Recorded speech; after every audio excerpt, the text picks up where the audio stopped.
Hello दोस्तों, welcome to एग्जामेंटो channel में आपका स्वागत है। दोस्तों, इससे पहले मैंने सिलेबस के बारे में डिस्कस किया था, तो वीडियो उम्मीद करता हूँ कि आप लोग देखे होंगे।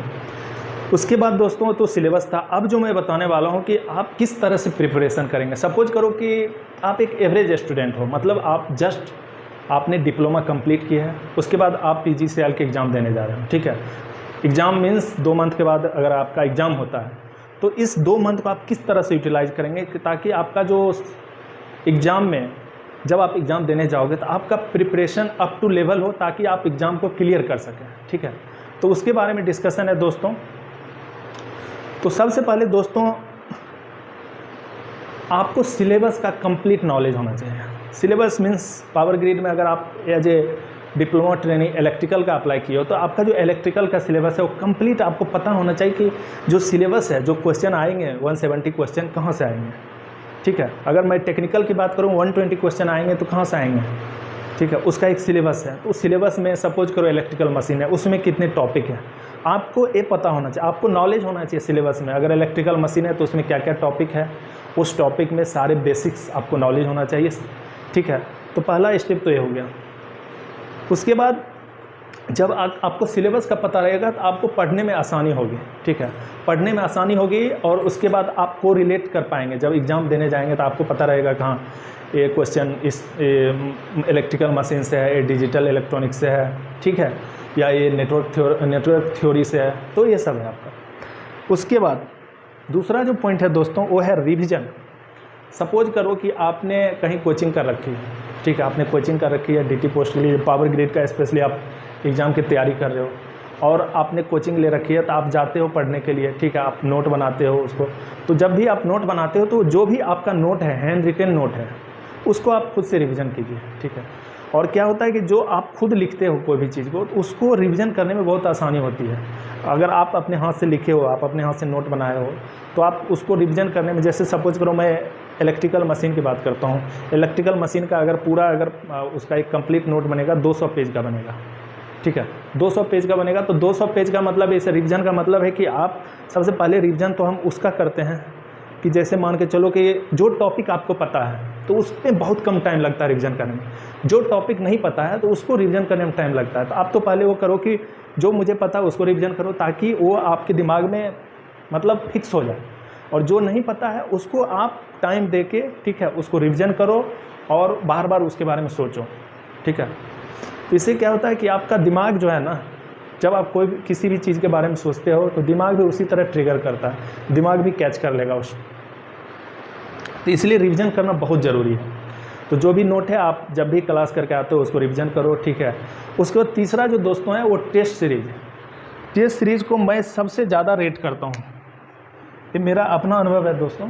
इसमें क्या हो, टेस्ट सीरीज बहुत सारे कैंडिडेट क्या है कि सपोज करो कि उसने कोचिंग ले रखी और उसने सारे कंप्लीट सिलेबस भी पढ़ लिया, उसको पता है, बेसिक भी क्लियर है, उनका बेसिक आइडिया है, पूरा सिलेबस का नॉलेज है, लेकिन वो क्या करते हैं, वो सिर्फ पढ़ते जाते हैं।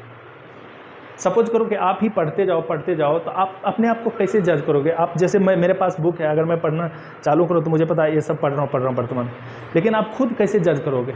एग्ज़ाम में आप जाओगे तो एग्ज़ाम आप जब देते हैं तो उस समय आपका मेन जजमेंट एग्ज़ाम में होता है। तो एग्ज़ाम तो एक सपोज करो मैंने 6 मंथ का तैयारी किया, 6 मंथ बैठ के आराम से पूरा अपना जो भी नोट है वो पढ़ा, बुक पढ़ा, MCQ लगाया, उसके बाद मैंने एग्ज़ाम देने गया।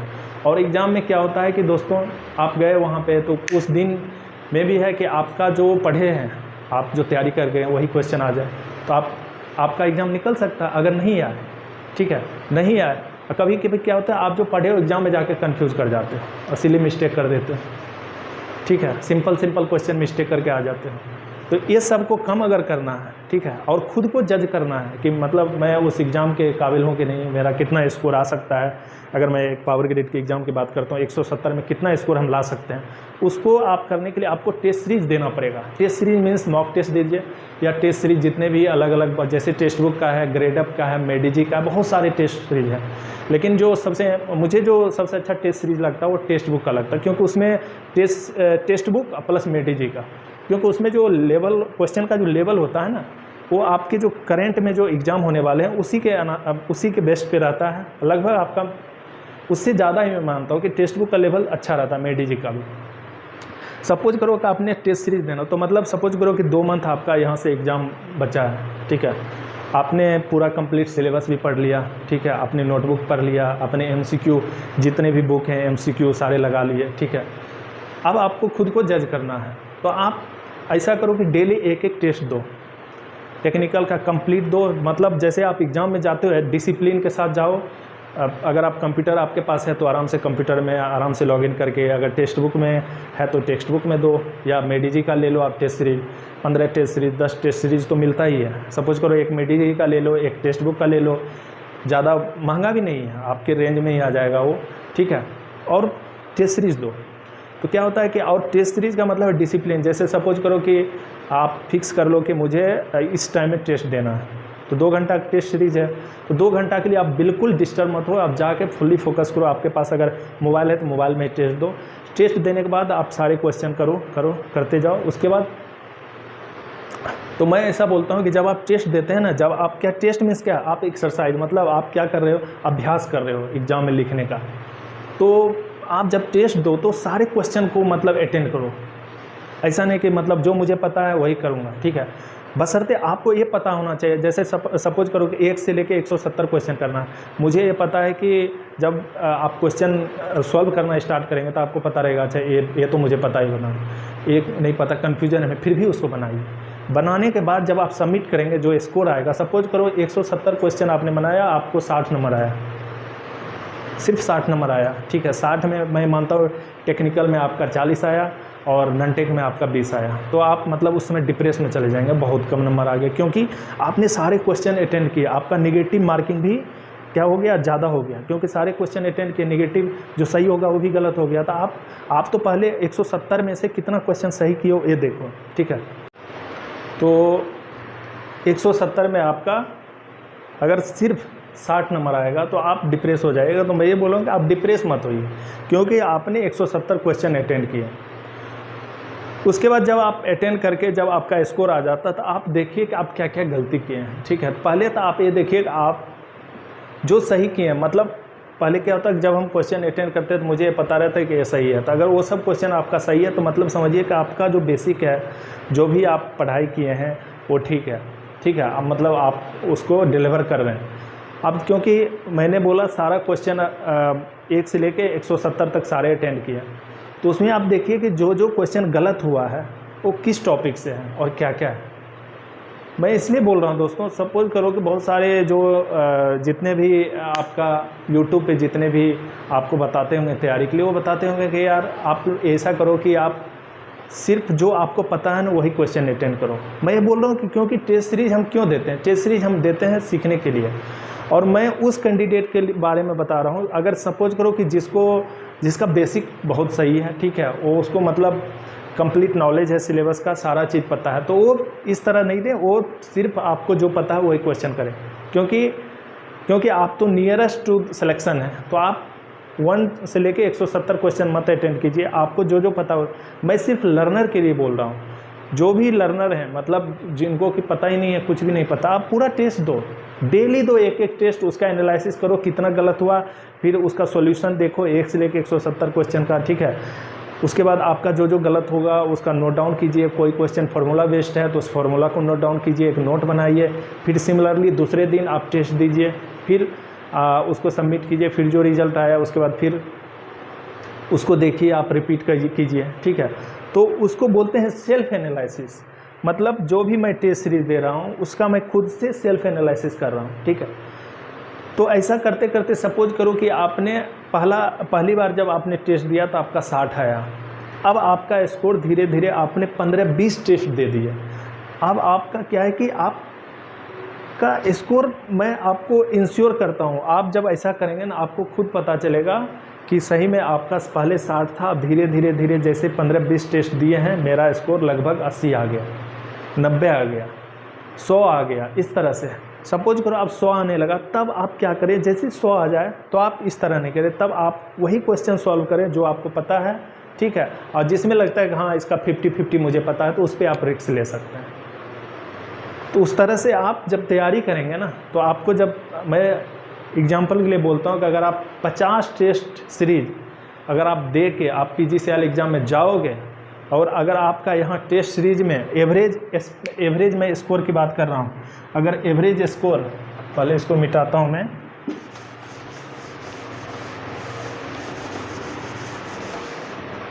अगर एवरेज स्कोर, ठीक है, एवरेज स्कोर जो है, अगर आपका एवरेज स्कोर 120 से लेके 130 के बीच आता है, चाहे कोई भी टेस्ट सीरीज दे लो आप, टेक्स्ट बुक का दे लो, टेक्स्ट बुक का, मेडीजी का, ठीक है, या जितने भी अदर्स हैं, तो इसमें टेक्स्ट बुक और मेडीजी में अगर आपका 120 से लेकर 130 का स्कोर आ रहा है टेस्ट सीरीज में, तो मैं गारंटी के साथ बोल सकता हूँ कि आपको पावर ग्रिड में इससे ज़्यादा स्कोर आएगा। ठीक है, मेरा अनुभव है। ठीक है, तो इसमें क्या है कि आपका टेस्ट सीरीज दीजिए, ठीक है, टेक्स्ट बुक का दीजिए, मेडीजी का दीजिए, ग्रेडअप का दीजिए, बहुत सारे अलग अलग हैं। ठीक है, तो जितना टेस्ट सीरीज आप दीजिएगा उतना क्या होगा कि आपका, एक तो पहले क्या होगा कि टेस्ट सीरीज में 2 चीज़ होता है। पहला होता है वो 170 क्वेश्चन को 2 घंटे में करना, प्रेशर है, मतलब 120 मिनट आपको मिलेगा। 120 मिनट में आपको 170 क्वेश्चन करना है। उसमें से दोस्तों 50 क्वेश्चन जो है वो नॉन टेक है। नॉन टेक में आपका मैथ है। मैथ क्या होगा, टाइम कंज्यूमिंग है। अगर आपको ट्रिक नहीं पता है, अगर आप फास्ट कैलकुलेशन करना नहीं जानते हो तो बहुत ज़्यादा टाइम कंज्यूम करता है मैथ। और टेक्निकल में क्या होता है कि टेक्निकल में 1 लाइनर क्वेश्चंस होते हैं, और जो टेक्निकल में जैसे जो भी न्यूमेरिकल्स वगैरह आते हैं वो बिल्कुल सिंपल फार्मूला बेस्ड क्वेश्चन रहते हैं। उसमें आपको ऐसा नहीं कि आपको कम्प्लेक्स कैलकुलेशन करना पड़ेगा, ऐसा कुछ भी नहीं। और उसके बाद रेस्ट ऑफ द क्वेश्चन जितने होते हैं MCQ होते हैं। तो आप जैसे टाइम मैनेजमेंट तो आपको पहले जब टेस्ट सीरीज देंगे उसमें पता चलेगा। जैसे 120 क्वेश्चन है और उसके बाद 50 नॉन टेक का है, तो इसमें जैसे अगर आप टेस्ट सीरीज़ दिए तो धीरे धीरे क्या होता है कि आपका जो टाइम मैनेजमेंट है वो सही हो जाएगा, मतलब जो एक्यूरेसी है टाइम मैनेजमेंट का वो इंक्रीज़ हो जाएगा। क्योंकि आप डेली टेस्ट सीरीज़ दे रहे हो, डेली टेस्ट सीरीज़ दे रहे हो, तो आप डेली प्रैक्टिस कर रहे हो मैथ का, रीजनिंग का, इंग्लिश का। उसके बाद आप डेली जैसे टेक्निकल का दे रहे हो तो डेली आप न्यूमेरिकल सॉल्व कर रहे हो। आप सोचोगे डायरेक्ट यार मैं पूरा पढ़ाई करके सीधा एग्ज़ाम में जाके एग्ज़ाम देता हूँ, एग्ज़ाम नहीं निकलेगा। मैं आपको गारंटी के साथ कहता हूँ कि आप टेस्ट सीरीज डेली दीजिए, तभी जाकर आप एग्ज़ाम निकाल पाइएगा। तो इससे क्या होता है कि आपका जो टाइम है ना, टाइम आप मैनेज कर सकते हैं एग्ज़ाम में। आप कैलकुलेशन फास्ट कीजिएगा, ठीक है। और 50 जो आपका नॉन टेक है, तो नॉन टेक में रीजनिंग, मैथ। तो टेक्निकल का तो मैं ऑलरेडी डिस्कस कर चुका हूँ सिलेबस, और मैं आपका ये ओवरऑल बता दिया कि कैसे आप प्रिपरेशन कर सकते हो, ठीक है। अगर इसमें भी किसी भी तरह का डाउट हो तो आप मुझे कमेंट बॉक्स में कमेंट कर सकते हैं, ठीक है। अगर कोई भी टॉपिक पे आपको वीडियो चाहिए, जैसे कोई भी टॉपिक पे आपका जो भी टेक्निकल सब्जेक्ट है उसमें, ठीक है, या मैथ्स के किसी भी टॉपिक पे आपको अगर वीडियो चाहिए तो आप मुझे कमेंट बॉक्स में कमेंट कीजिएगा। जिस भी टॉपिक पे आप बोलेंगे मैं उस टॉपिक पे वीडियो बनाऊँगा, ठीक है। Thanks for watching, thank you. जो भी मेरे इस यूट्यूब चैनल पे नए हैं कृपया करके सब्सक्राइब कर लीजिए, थैंक यू।